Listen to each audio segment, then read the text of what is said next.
Te damos la cordial bienvenida a tu programa Palabras de Vida Eterna. En estos momentos vamos a estudiar el libro de Segundo de Reyes.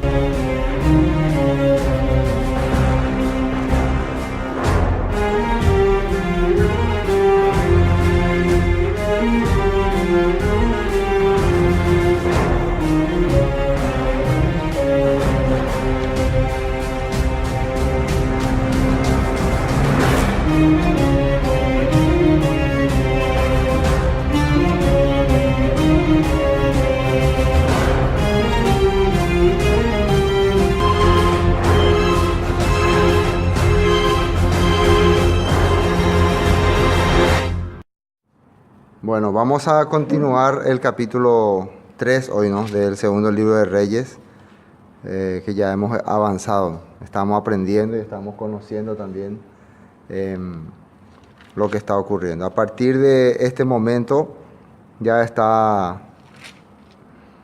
el profeta Eliseo dirigiendo a la tierra del norte, y también habíamos visto la muerte de Ocosías por ser rebelde. En vez de consultar al Todopoderoso por medio de Elías, consultó a Baal-Zebú, el dios de las moscas. Y después vimos también cuando algunos se burlaban de Eliseo. ¿Se acuerdan que le llamaban calvo, y aparecieron osos y devoraron, dice a unos jóvenes? Es importante que esta palabra nos enseña que los mayores, generalmente los mayores, son muy piadosos, son muy religiosos, pero no notan que sus hijos se están apartando de la verdad, que sus hijos están caminando desviadamente, ¿no? ¿Es así o no es así? Y bueno, justamente los hijos de los profetas, las personas que tenían que tener respeto hacia un profeta, son los que se fueron y se burlaron de Eliseo. Entonces, ahí nosotros podemos ver que estos animales actuaron porque la Torah mismo advierte, ¿no? Permite o deja o no acepta ese tipo de hecho y de acción. Entonces, imagínense cómo se sentirían todas esas personas que sus hijos fueron devorados por leones con Eliseo. ¿Cómo creen ustedes? ¿Le amarían o le odiarían? Entonces, ¿cómo ustedes se sentirían cuando un profeta o un pastor o un siervo le exhorta o le reta o hasta le pega a sus hijos porque se portan mal? ¿Verdad que no le gustaría, no? ¿Verdad que no? Le voy a demandar a ese pastor. ¿Por qué le dice así a mi hijo? ¿Por qué así le trata? Ustedes entonces entran ahí en el contexto de la Escritura.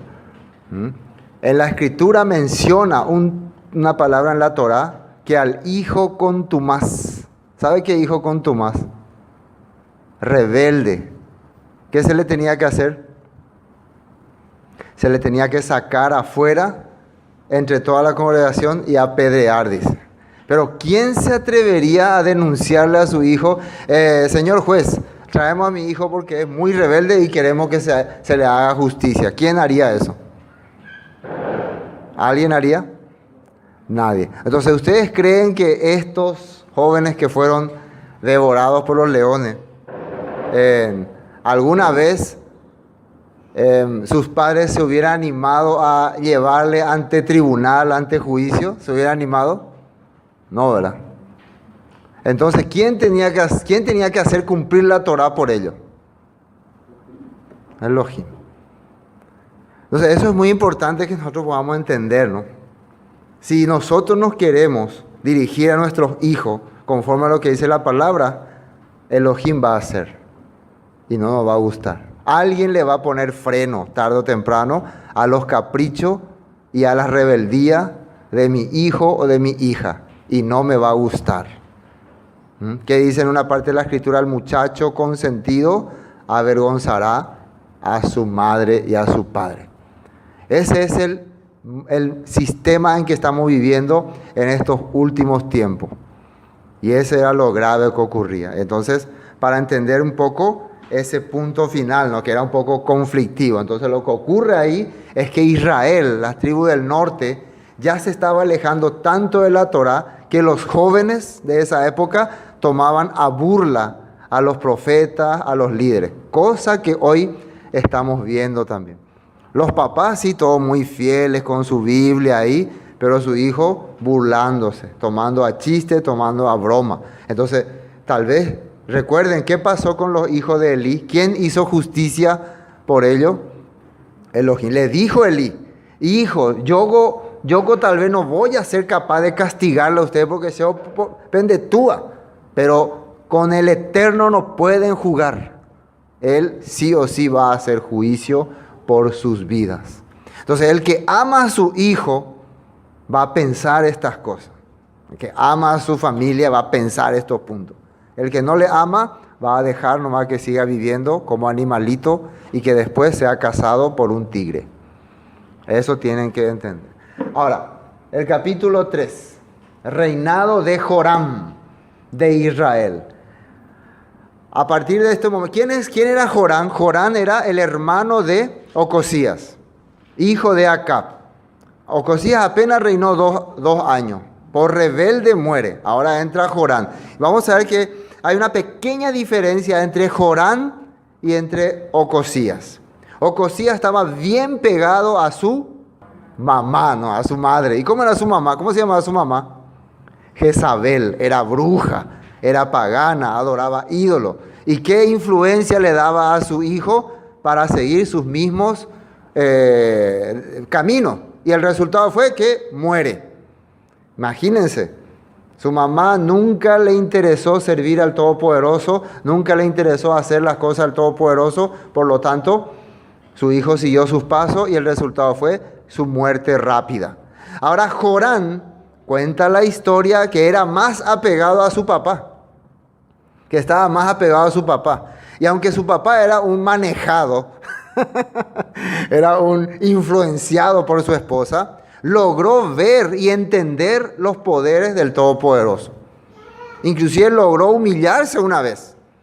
Logró entender que había fallado. Y eso, aunque no era mucho, ¿no?, pero fue suficiente para que un poquitito haya influenciado en Joram, para que él haya querido dejar ese estilo de vida que tenía su mamá y su hermano. ¿Entienden, no? Por eso vamos a ver cómo. Primero vamos a ver quién era Joram. Vamos a ver el punto 3. Punto rojo. ¿Quién era Joram? Dice, Joram fue el 9º rey de Israel. En hebreo es Yorán, ¿no? Yorán. Dice, transliterado así, ¿no? Su reinado fue del 852 al 841 antes del Mesías. Gobernó en Israel entre los años, ahí está otra vez, un periodo de casi 12 años. Él gobernó un poco más, ¿no? Tuvo más tiempo, ¿no?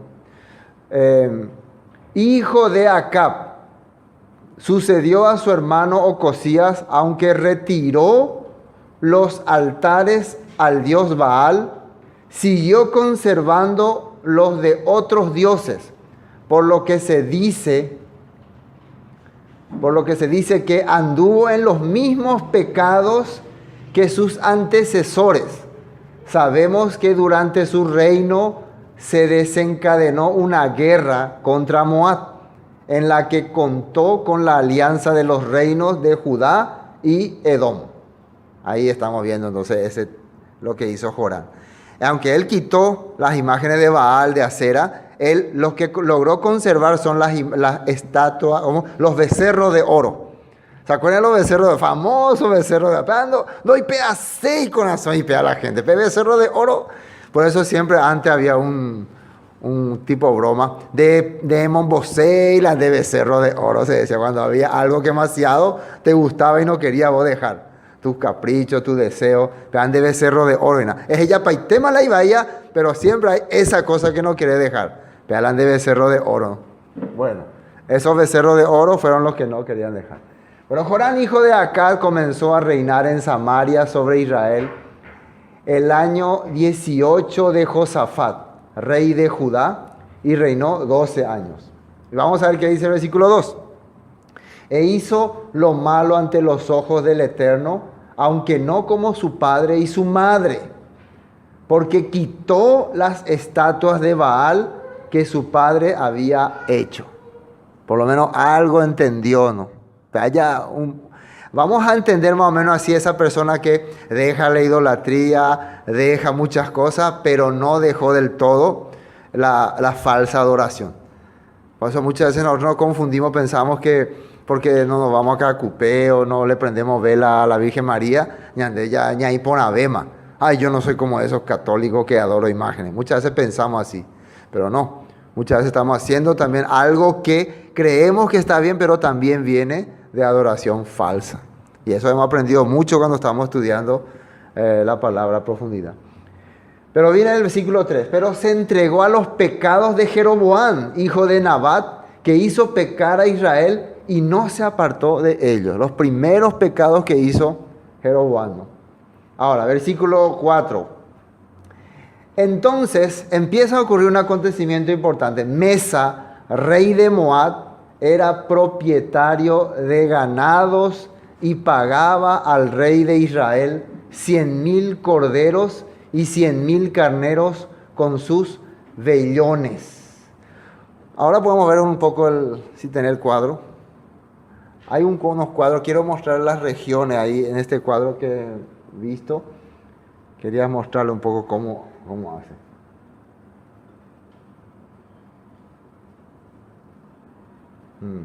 La batalla de Israel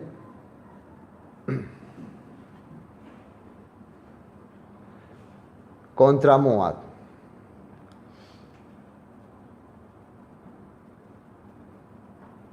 ¿Avanza? Edom, Moab, Kir, Areset, Mesá, rey de Moab, los pecados de Jeroboam. El fondo histórico, otro. Edom, esa es la región de Edom. Fíjense donde está marcado ahí abajo. Dice, su territorio se extendía desde el Mar Muerto al Golfo de Acaba, era una región con altas montañas. Ahora avancemos ya para saber a dónde está ubicado Edom. Y después es Moab y Kir Areset. Moab es eso que está encerrado en azul. Y ese Kir Areset. Ahorita sí. Kir Areset era la capital donde se refugiaba el rey de Moab, que después todo Moab fue conquistado menos ese lugar. Entonces, ¿qué ocurre aquí? El versículo 5, ¿no? No, 4. Pero entonces Mesa, el rey de Moab, era propietario de ganados y pagaba al rey de Israel 100,000 corderos y 100,000 carneros con sus vellones. Hay una parte en la Biblia donde decía que David había sometido a todos los moabitas y le había obligado a pagar tributo, ¿no? ¿Se acuerdan que ya habíamos dado esa parte? Después también cuando el rey Omri también conquistó la parte de Moab, o sea, recuperó lo que David había conquistado y les obligó, para no destruirlos, a pagar impuestos a través de sus lana, ¿no? A través de sus lana. Eso había hecho. Versículo 5. Pero muerto Acab del rey de Moab, se rebeló contra el rey de Israel. Salió entonces de Samaria el rey Joram y pasó revista a todo Israel y fue y envió a decir a Josafat, rey de Judá: el rey de Moab se ha rebelado contra mí. ¿Irás tú conmigo a la guerra contra Moab? Y él respondió: iré, porque yo soy como tú, mi pueblo como tu pueblo y mis caballos como tus caballos. ¿Por qué el rey de Judá le apoya al rey de Israel, a Joram? ¿Por qué acepta? El rey Josafat, ya años que ya estaba reinando, él había se había ido a una guerra con su papá de Joram, con Acab. y nuevamente ahora se une a la batalla, porque en aquel entonces el plan, recuerden que habíamos hablado de Josafat, era recuperar todos los territorios que tenía, que había conquistado el rey David. Y como ya había dos reyes, la única forma era hacer alianza y unirse. Él no tenía ese mal corazón que muchas veces tuvieron los reyes de Israel. Por eso va y le apoya. Pero acá se va a unir un rey más.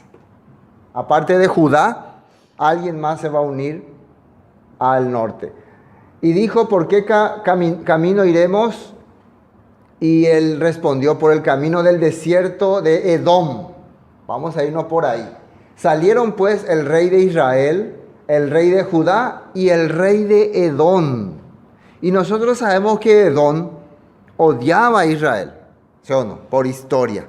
Hay inclusive una maldición contra un linaje de Edom. Eso hay que entender bien también, que los amalecitas se habían apartado de Edom. Ellos se habían separado.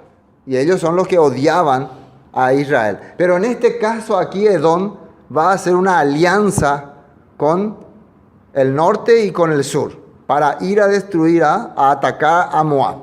Acá dice así. Dice el rey de Edom, y como anduvieron rodeando por el desierto 7 días de camino, les faltó agua para el ejército y para las bestias que los seguían. Una cosa muy importante, ellos se prepararon para la guerra, se fueron, un ejército grande, pero no encontraban al enemigo, no encontraba el ejército de los moabitas como para atacarle. Entonces anduvieron, recorrieron, dice 7 días, y al final se le acabó el agua. Se secó un arroyo por donde ellos estaban andando. Ellos circulaban alrededor de un arroyo. Se secó. Entonces, miren lo que pensaban algunos. Acá hay diferentes pensamientos. Algunos piensan que fue una mala idea hacer esta guerra. Otro es una maldición de Dios. O otros piensan que Dios nos está castigando. O otros piensan que Dios no ama a su hijo. De todo vamos a encontrar acá. Entonces el rey de Israel dijo, el primero, Joram. Recuerden que él era el del problema. Que ha llamado el Eterno a estos 3 reyes para entregarlos en manos de los moabitas. O sea, esta palabra significa, miren un poco lo que hace el Todopoderoso, el Elohim de Israel. Llama a 3 reyes y los va a matar de sed. ¿Dónde está entonces el rey de Israel? Entonces, es una queja. ¿Ustedes ven como una queja o no? Se está quejando de lo que está ocurriendo. ¿Alguna vez, por alguna situación, ustedes también se quejan? ¿Verdad? Y va a ir la aporte y muchas veces, algo que tienen que entender, muchas veces nosotros mismos provocamos esa situación. Nosotros mismos estamos caminando en contra de lo que la palabra de Dios dice, y después cuando viene la situación difícil nos quejamos. No, ¿y dónde está Dios? Dios me tenía que ayudar entonces, si existía. Si el pastor siempre dice, el Señor te ayudará, el Señor siempre se hace en tu pesa, jamás, cuando anda y pues bebe. Pero nunca pensamos que si no fui yo para el que creé el problema, o el que estoy viviendo alejado de la voluntad del Padre. Y el primero en quejarse es el rey de Israel. Él ha problema apojaina. Él ando no sujetaya la Torah. Él lo que está viviendo a medias. Él vivía a media. Por un lado cree en el Dios de Israel, pero por el otro lado también acepta las costumbres que se le introdujeron a la creencia, que fue lo que metió Jeroboam primero. Es una adoración tibia. Es una leche mezclada con agua. ¿Sí o no? O miel con azúcar. No, es pura, ¿no? ¿Qué otra cosa se mezcla? Combustible, nafta con tiner. Algo así, ¿no? Alcohol con agua. Bueno, más Josafat. Miren la diferencia del rey Josafat. Dijo, no hay aquí profeta del Eterno para que consultemos al Eterno por medio de él. ¿Se acuerdan por qué había muerto Ocosías? ¿Se acuerdan por qué Ocosías había sido castigado por Dios? ¿Quién se acuerda? En el momento difícil, él se acordó de Baal Zebú, de los dioses paganos, de la gente del mundo. En el momento en que tenía que pensar en el Todopoderoso, él se acordó de otra cosa. Ese fue el resultado de Ocosías. Ahora su hermano Jorán, aunque no es tan terrible como él, pero es, ¿cómo se dice? Medio. ¿Se acuerdan del tibio que dice en Apocalipsis? Te vomitaré, dice. O sea, esa palabra vomitar le dije que es fuerte. Lo que quiere decir que te voy a rechazar. O sea, tus obras que me ofreces, te voy a devolver todo otra vez. No va a funcionar. Porque tibio, pues. Ya cuando la sopa está tibia no es más rica. ¿Qué se hace? Señora, lléveme esta sopa. ¿Sí o no? Bueno, pero Josafat, alguien que buscaba la voluntad del Padre, buscaba realmente restauración de Israel, en el momento de dificultad, en el momento de la situación difícil, piensa y pregunta. Estamos en el norte, estamos en territorio de Israel. ¿No hay por aquí algún profeta? Porque en mi país tenemos profeta. No sé quién estaba como profeta en ese tiempo ahí. Voy a pensar después. Pero hay profetas. Hay siempre hombres del Todopoderoso que te dan respuesta a tu situación. Ahora, yo les pregunto, ¿por qué Josafat se acordó en una situación difícil de si no hay o hay algún profeta? ¿Por qué se le vino ese pensamiento? No confiaba en los otros. Porque, bueno, y sí, él no confiaba en deidades paganas porque él estaba viviendo conforme a lo que dice la Torah. Es muy diferente cuando, atiendan bien, vamos a explicar esto, ¿no? Cuando yo me encuentro en una situación difícil y me acuerdo de Dios porque quiero solucionar mi situación difícil, pero siempre estaba viviendo en oposición a Dios, en oposición al Todopoderoso, siempre hacía lo contrario. Pero cuando viene una situación difícil, ahí quiero decir Dios, Dios, Dios. Pero en el caso de Josafat, cuando ve la situación difícil y como que ¿cómo se dice? Rápidamente aparece, acá no hay un profeta del Todopoderoso para que podamos consultar, es porque esa era la manera en que estaba viviendo constantemente. Entonces no era para él algo raro, algo complicado. ¿Me entienden, no? Porque así él estaba bien. Cuando viene una situación difícil, él ya piensa en la palabra. Mas Josafat dijo, no hay aquí profeta del Eterno para que consultemos al Eterno por medio de él. Y uno de los siervos del rey de Israel, miren, respondió y dijo, ¿quién tenía que responder? A un rey, ¿quién le tiene que responder? El otro rey, ¿no? Claro, acá tenemos muchos profetas poderosos. Teníamos a Elías. Para aquel tiempo Elías ya estaba en Israel, en Judá. Tenemos a Eliseo, tenemos varios profetas había, pero el rey no se acordó de nadie. Pero un siervo quiere decir que siempre ahí en medio del ejército, en medio de la gente, oí la cañijape yepe, está buscando al Todopoderoso, aunque sea escondida. ¿Entienden, no? Siempre hay. Y uno de los siervos del rey de Israel respondió y dijo, aquí está Eliseo, hijo de Safat, que servía a Elías. Y Josafat dijo, este tendrá palabra del Eterno. Y descendieron a él el rey de Israel y Josafat y el rey de Edom. Ahora, vamos a quedar un poco en el 12 porque quiero solucionar este problema también. Dajaila de Ibailan deporte. JGK la siervo soluciona a Juan de. No es eso acá lo que ocurre. Para que Josafat piense que Eliseo debe de tener palabras del Eterno para hablarnos ahora, es porque él está también convencido de que esa pelea, esa batalla, esa acción que está haciendo es de interés celestial. Ahí me entendieron lo que dije. Él no va a andar, ahora tengo un problema y quiero que el profeta me solucione. No, lo que estoy haciendo, la acción, yo traje mi ejército, traje mi cuerpo de voluntarios. Todo lo que estoy haciendo es algo que le beneficia al Todopoderoso porque es para recuperar territorios que el rey David había conquistado. Entonces por eso él cree que si nuestra acción es de acuerdo a la voluntad del Padre y hay un profeta que habla la voluntad del Padre, él sabrá cómo dirigirnos. ¿Entienden? ¿No? Pero ¿por qué Jorán no sabía nada de eso? Porque Jorán lo que le interesaba era recuperar los impuestos que le daba Moab y gobernar sobre ellos. A él no le interesaba cumplir la voluntad del Todopoderoso. Él no estaba pendiente de qué quiere Dios, qué no quiere Dios. Él solamente estaba pendiente de solucionar su problema. ¿Me están entendiendo, no? Esa es la gran diferencia que hay aquí entre Jorán y Josafat. Y el otro rey sí que ni se metía. El de Edom. Entonces Josafat dijo, este tendrá palabra del Eterno. Y descendieron a él, el rey de Israel y Josafat y el rey de Edom. Se fueron ellos hasta el lugar donde estaba Eliseo. Nadie, por lo visto, nunca le buscaba a Eliseo, ¿no? Nadie le hacía caso. Pero el rey de Judá se va y le busca.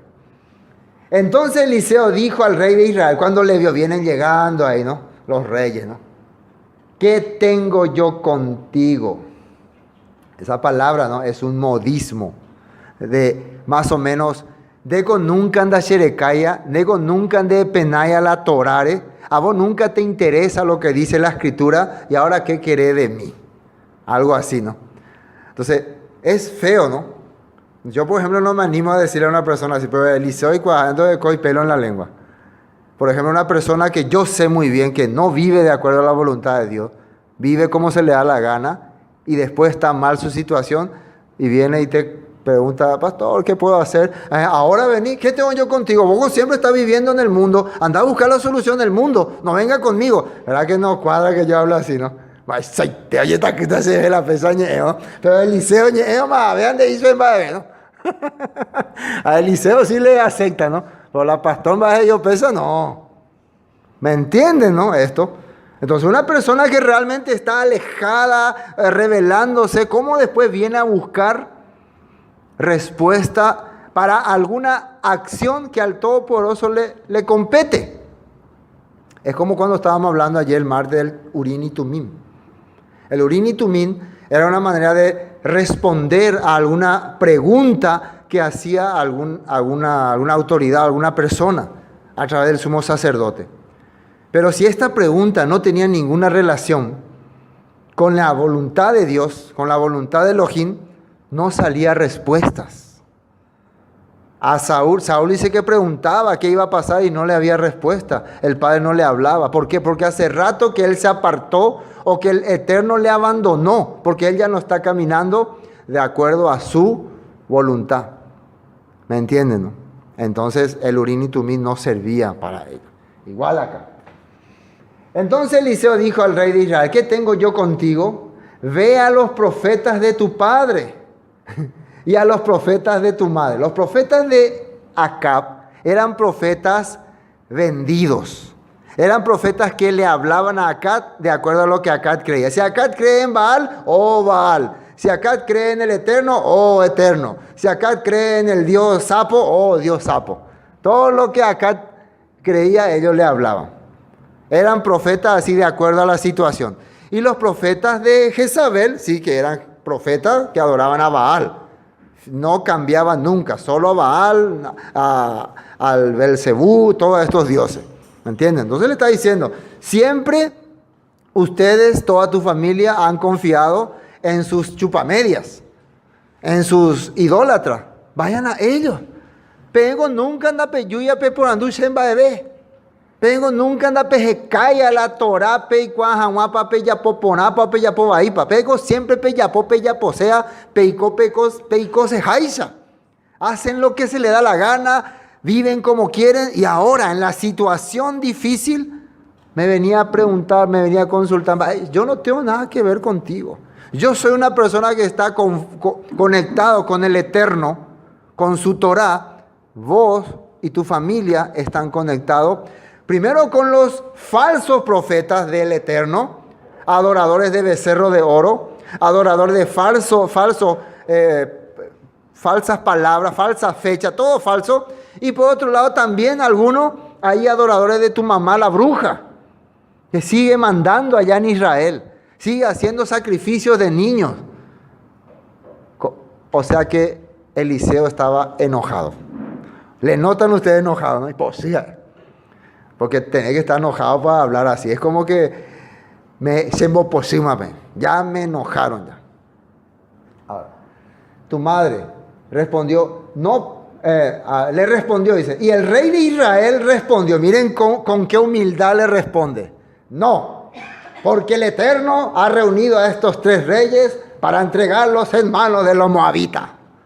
No, de la de servía pe Dios peabe, apea coangañan de yuca paiteta. Moriremos acá. Rey de Judá, rey de Israel y este rey de Edom también que vino y se metió acá con nosotros.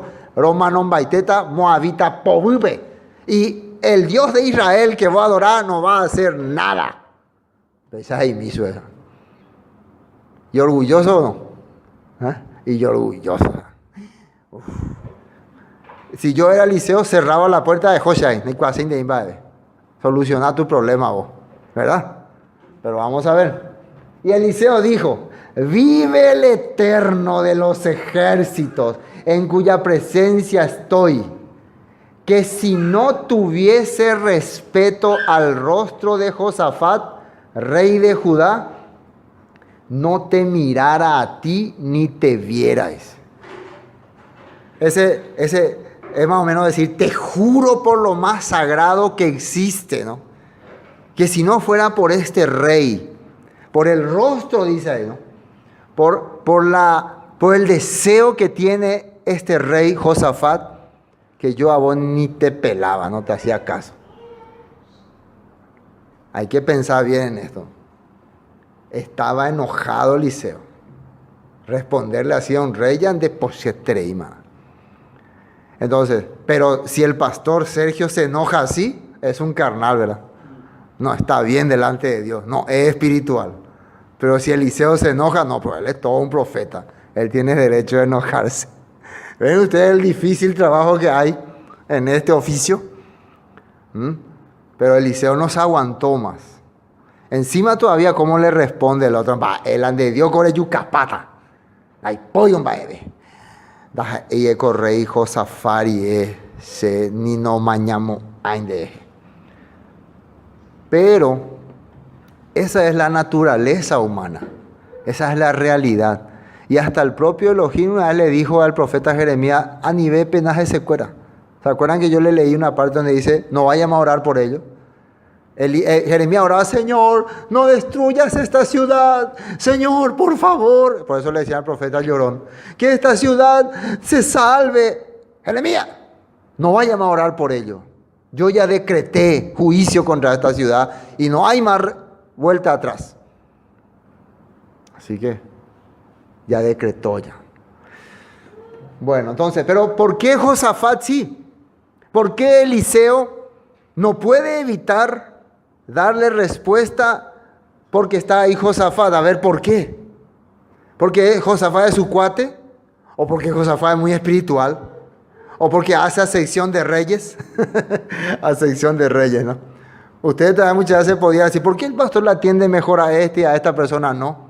¿Por qué con esta persona más sí y con este no? Nunca se preguntan así. Bueno, acá van a tener la respuesta en este capítulo. Porque el rey Josafat estaba haciendo lo que al Eterno le agradaba. Entonces, cuando vos sos un profeta de la Torah y una persona está haciendo lo que dice la Torah, sí o sí te vas a conectar con esa persona. Pero cuando vos sos una persona que busca beneficio carnal, beneficio personal, con el que está siguiendo la Torah no te vas a conectar. Pero con el siervo que sigue también los beneficios carnales, sí te vas a conectar. ¿Verdad? Vas a unirte. Ya estás en 10. Con un siervo que hace las cosas que le agrada a la carne. Vas a tener comunión. ¿Se acuerdan acá? Tenía 400 profetas. Todos le decían, te va a ir bien, te va a ir bien. Pero aparece uno, es J.R. Manoel. Si a usted no le gustaba lo que le dijo, no le quiero a ese profeta, le aborrezco. Siempre me dice cosas que no me gustan. Claro, porque ese profeta le decía la verdad. ¿Cómo vos te voy a decir si vos estás caminando en oposición al Todopoderoso? Entonces lo que va a salir de mí, porque yo estoy caminando en la manera que el Eterno guía a su pueblo y vos te vas en contra, entonces la respuesta que va a salir para vos siempre va a ser contraria. Entonces, si ustedes quieren escuchar del pastor una palabra siempre positiva, pero están caminando en forma negativa, entonces es difícil, ¿no? ¿Verdad? Muy difícil. Ese es el problema. Dice, Eliseo dijo, vive el Eterno de los ejércitos en cuya presencia estoy, que si no tuviese respeto al rostro de Josafat, rey de Judá, no te mirara a ti ni te viera. Mas ahora traedme un tañedor.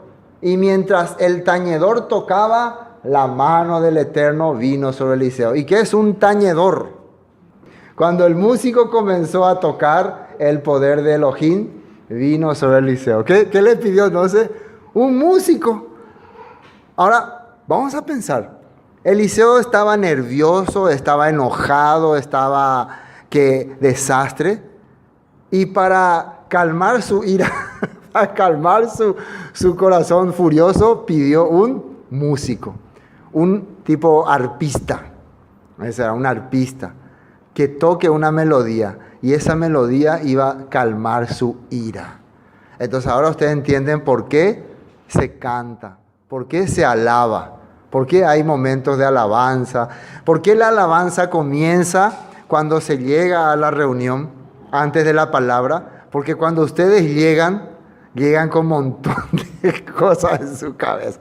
Tal vez alguno estaba peleando con su esposa. No, déla sinvergüenza, déla. Siempre la pelea de pareja es así. Vos lo que sos, vos lo que sos, vos lo que sos. Vos lo que sos culpable, vos lo que sos. No, no vamos ahí nunca, ¿no?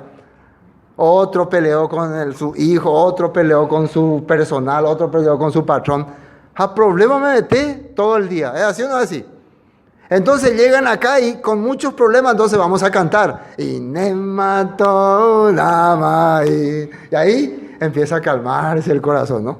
O shalom te doy a ti.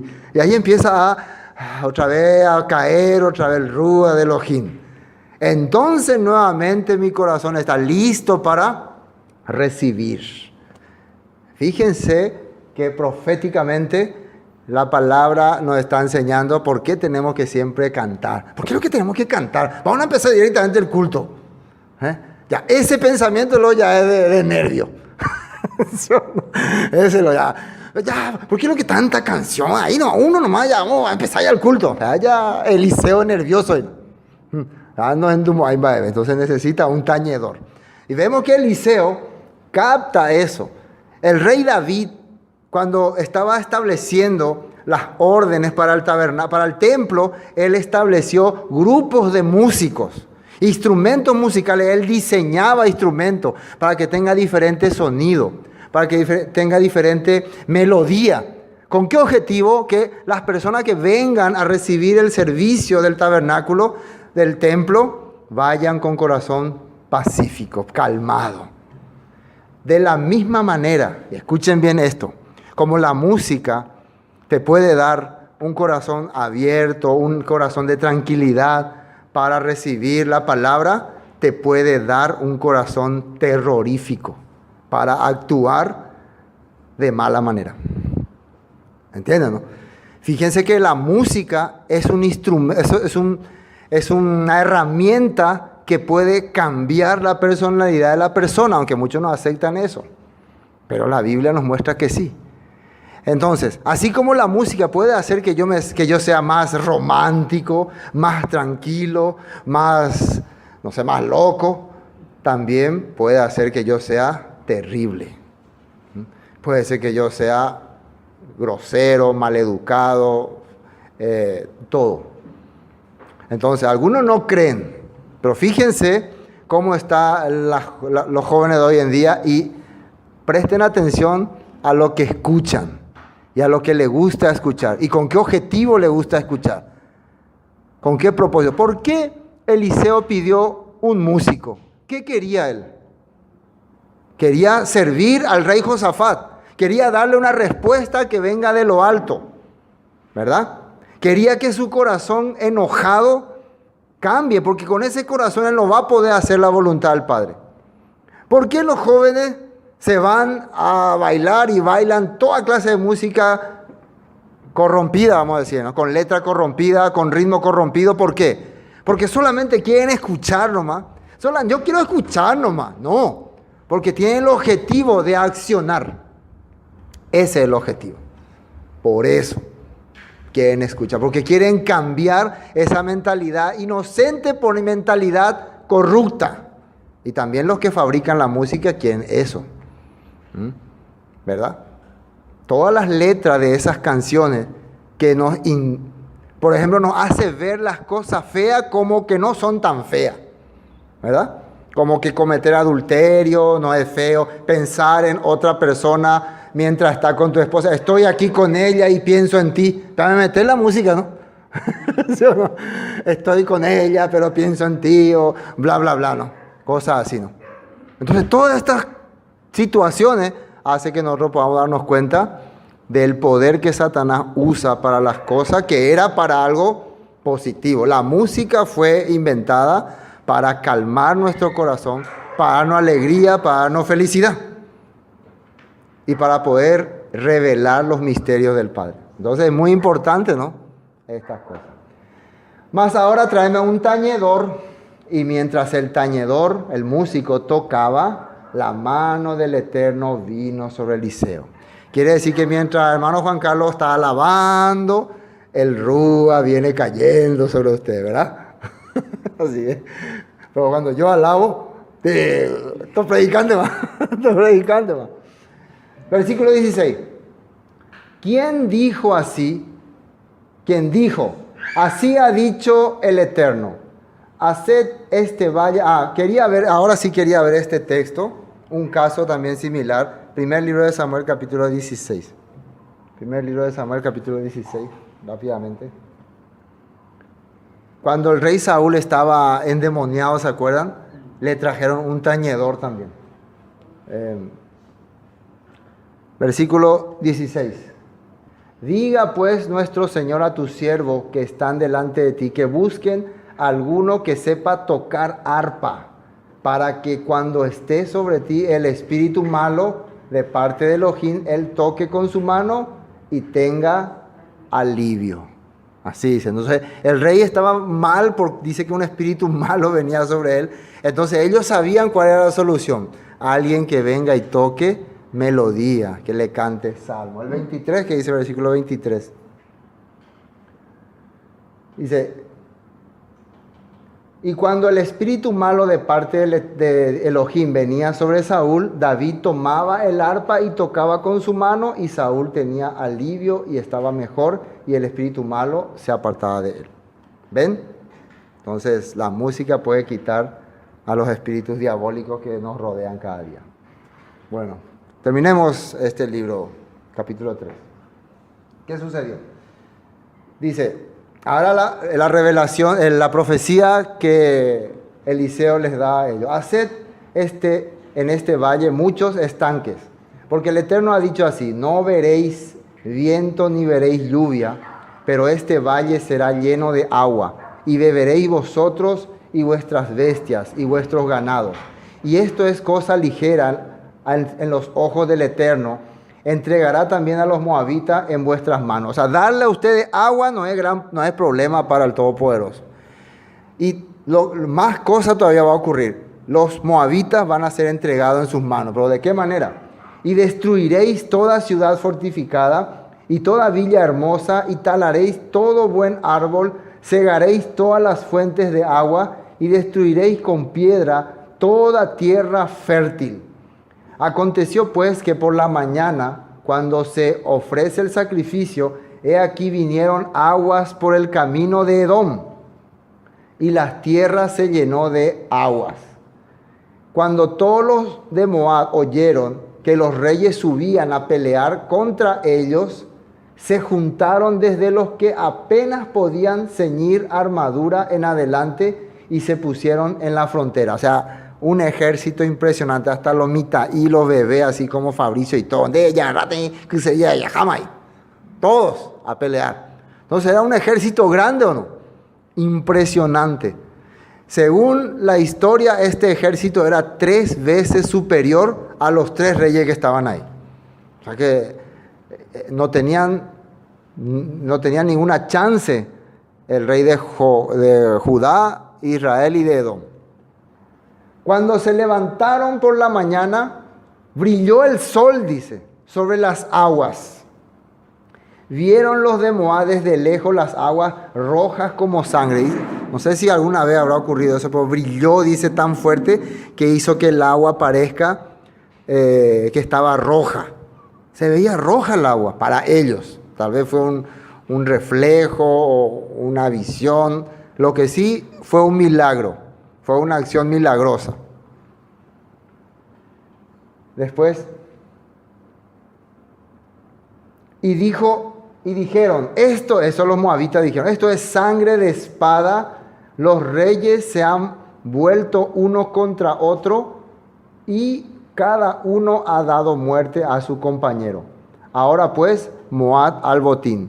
Según comentario de este versículo 23, dice que había algunos espías entre los soldados de Edom, que estaban ahí de espías. Ellos llegaron a oír el conflicto que estaba ocurriendo cuando el rey se estaba quejando de que van a morir todos, cuando el rey Josafat estaba pidiendo, vamos a buscar a un profeta, cuando el rey de Israel discute con el profeta, y hasta ahí llegó él a escuchar.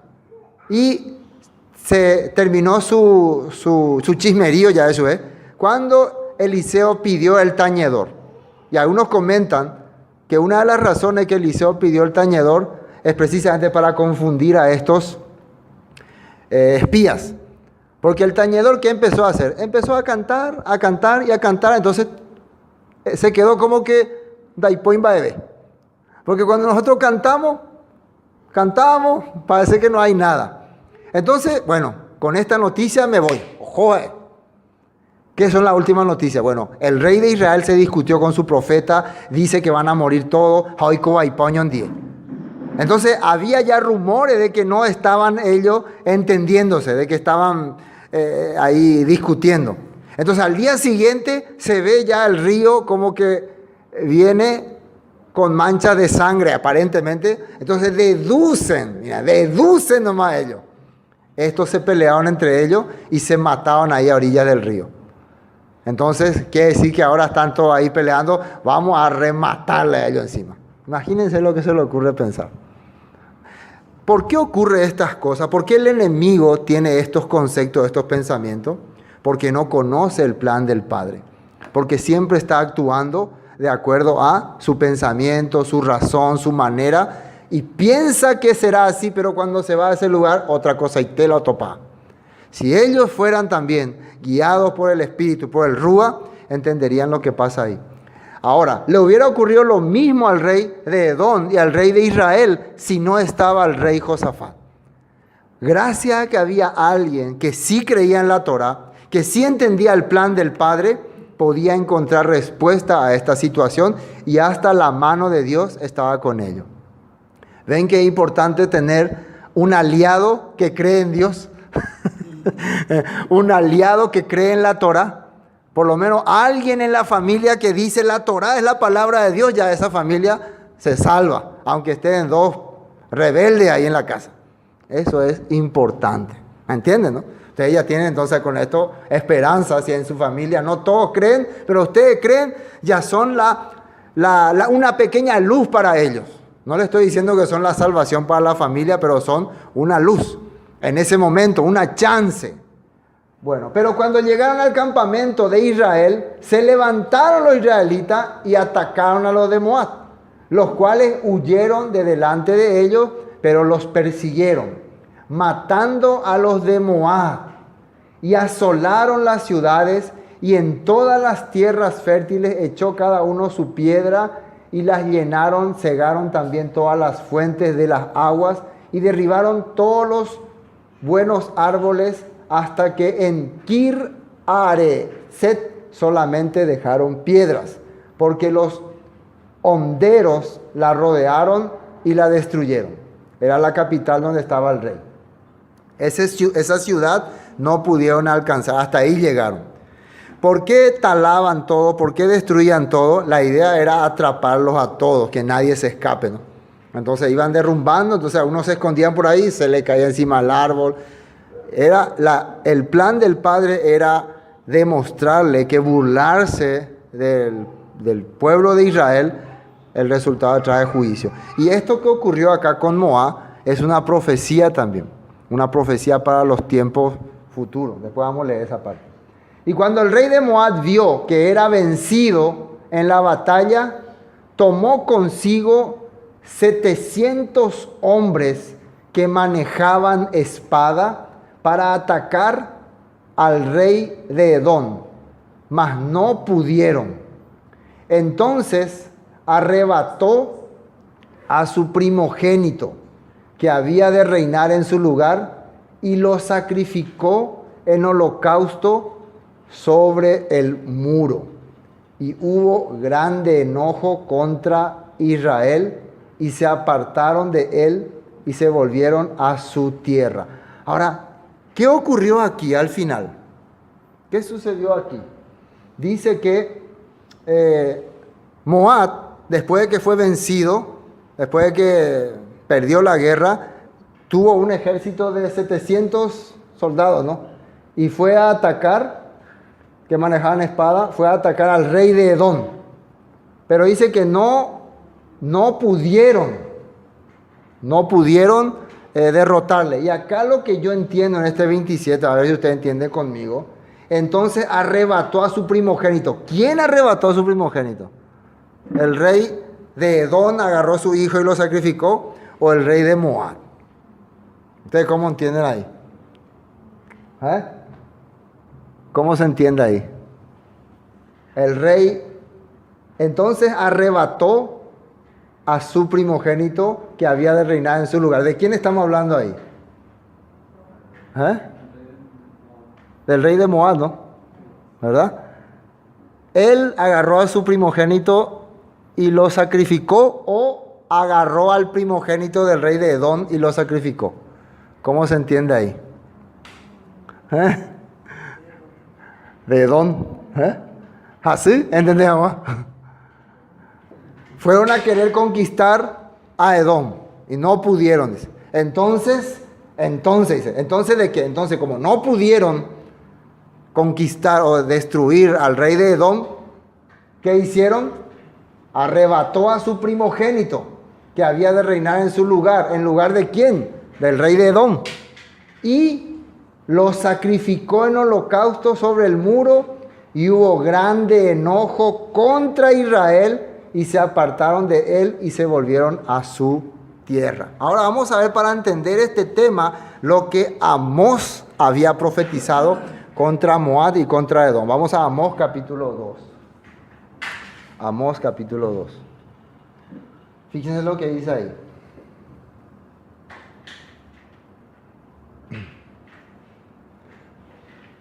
Así ha dicho el Eterno: por 3 pecados de Moab, y por el cuarto no revocaré su castigo, porque quemó los huesos del rey de Edom hasta calcinarlos. ¿Quién dice que quemó los huesos del que iba a reinar, no? Que iba a reinar fue el rey de Moab, ¿no? Por eso, así ha dicho el Eterno: por 3 pecados de Moab, y por el cuarto no revocaré su castigo, porque quemó los huesos del rey de Edom hasta calcinarlos. Le sacrificó al que iba a reinar. Y que, vamos a ver, ahí al lado estaba un mandato de Deuteronomio que decía sobre ese punto. Arriba de Deuteronomio.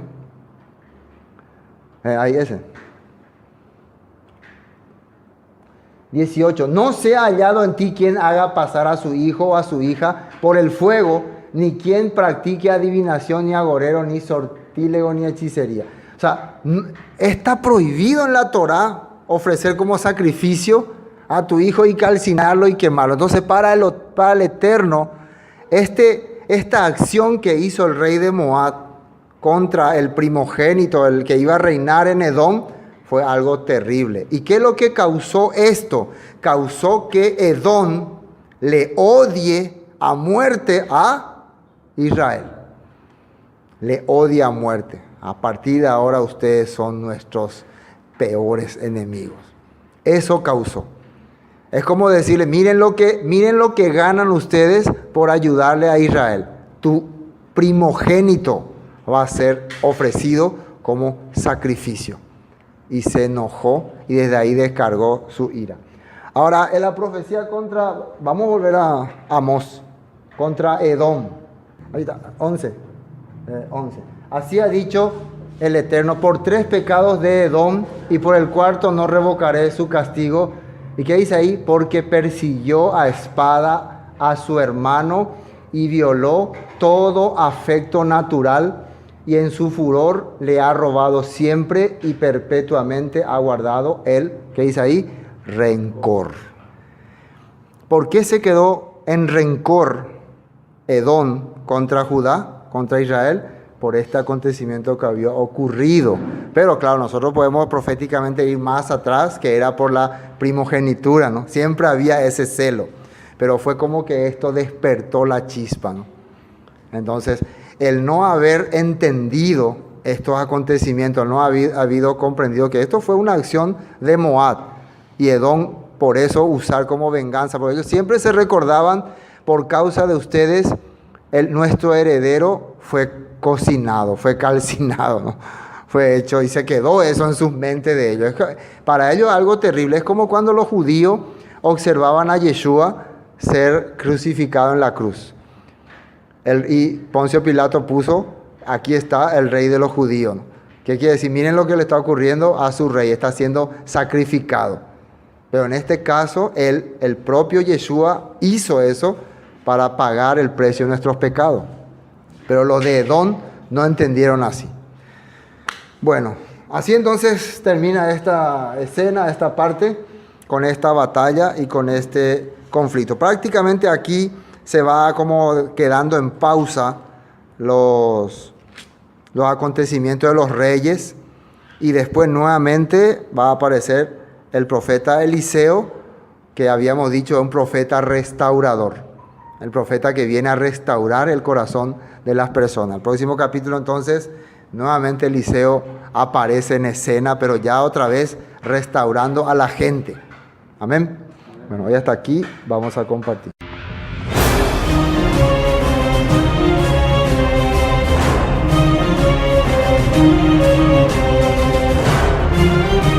Esto fue Palabra de Vida Eterna, con el estudio del libro de Segundo de Reyes.